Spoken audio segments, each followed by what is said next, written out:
So today's another good example of where I have to kind of rethink the way I'm doing things.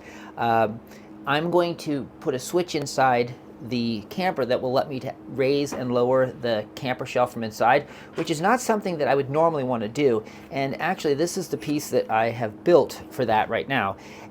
The problem today is right here. And what you can see is that I built this plate out of carbon fiber, and the idea was to put this switch, oh, there goes my dog, put this switch in here so that I can lift and lower the roof from the inside. And there's a reason I want to do that, and I'll talk about that as well while my dog is back. As I was saying, this doesn't fit. And the reason it doesn't fit is the depth of these wires right here. So I've decided that what I need to do is I'm going to 3D print an extension box that actually comes out like this.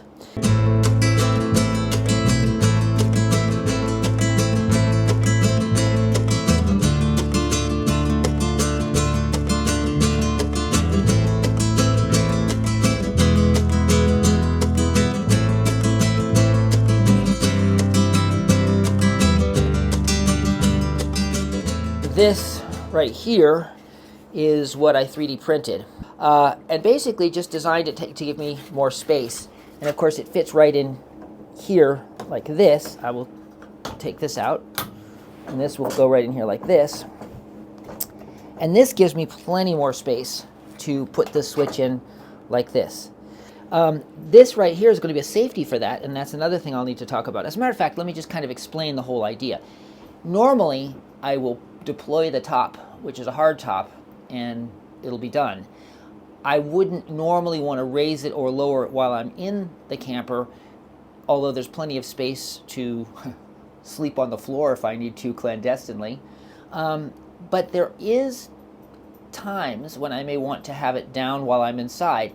And the most important time is actually while I'm designing stuff, because as you can see, I have to learn from my own mistakes. Now, put this in, and if I measured correctly, but I want it to go this way. I've left a hole here for some future, for dimmer switches that I'm going to use on the lights inside. That'll come in a little while. Let's see if I did this right.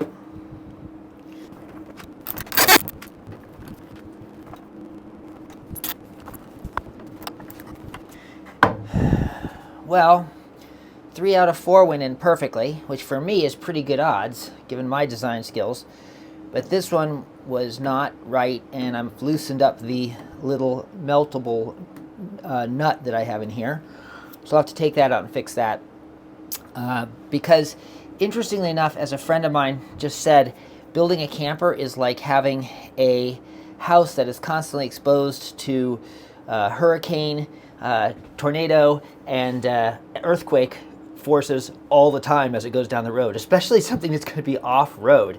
So I need to have everything really tight and good. So I don't think I'm going to live with 3 screws good and 1 mediocre. So we'll fix that.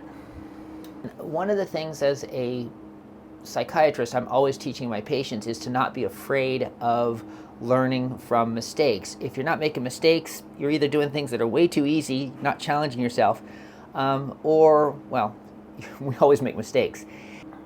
As you can see, one of these melting, little meltable nuts, which go right here, here, here, and here, came out, was not tight enough into the plastic, and I don't think there's enough plastic for it to secure strongly. So actually, what I'm going to do is I'm going to drill through this hole into the aluminum spar behind it, and we'll just thread the aluminum spar, and that screw will actually go right into the aluminum, which is actually in some ways will add a little bit of strength to the whole thing.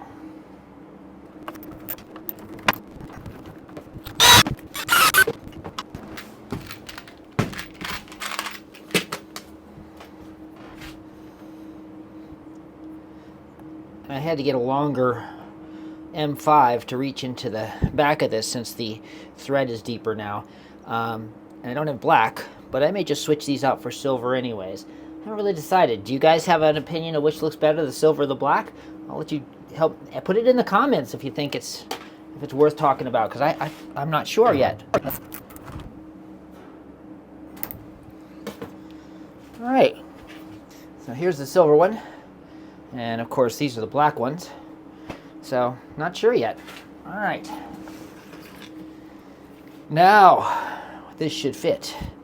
Let's see. Nice.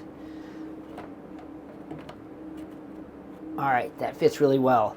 I just realized I have to put the same meltable bolts in, or nuts in these right here to receive the bolts. So I'll do that right now. So these are the threaded inserts that I use when I'm going to melt them into my printed objects, and they will, they come in different sizes. This is for M4s, which is the size for these, and they're different than riv nuts. Obviously, the riv nuts that I've shown you in a couple of the other videos, which I'll be using a lot more too, they expand. These actually melt right into place. So the way this works is you put the insert onto a soldering iron that's nice and hot with this special bit attached, and then you just gently push on it and let it sink into the plastic. And I like to have pre-made holes. You don't have to, but it guides them in a much more accurate way. And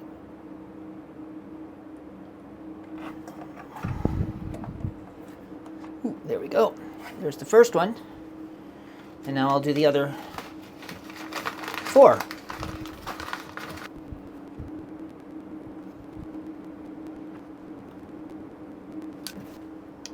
And now, with any luck, they're lined up perfectly, and we are ready to put in number 4 bolts. I want to let it cool for a minute, let it harden up. Doesn't take long, but then we'll put the bolts in for the switch plate here.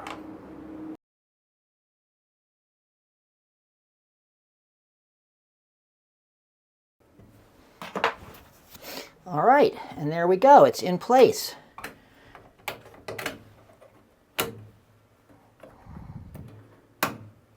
Perfect. Now let's get it hooked up and see if it actually works. That would be cool.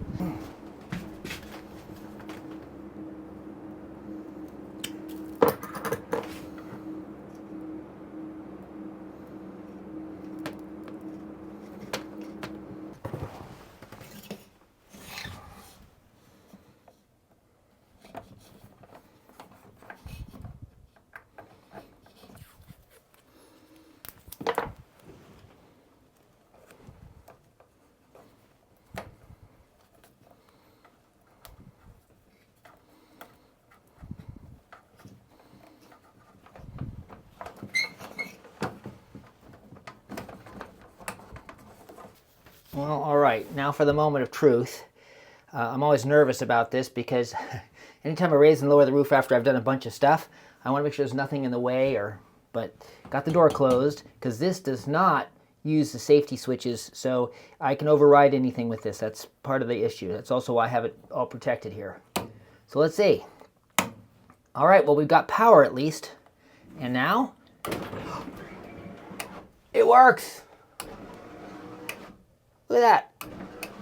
Cool.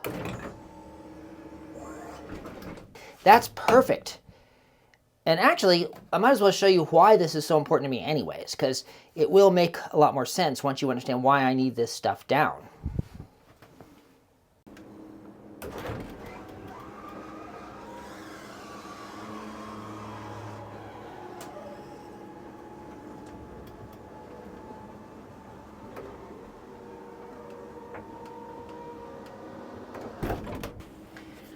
So as you can see, this is going to be the kitchen section.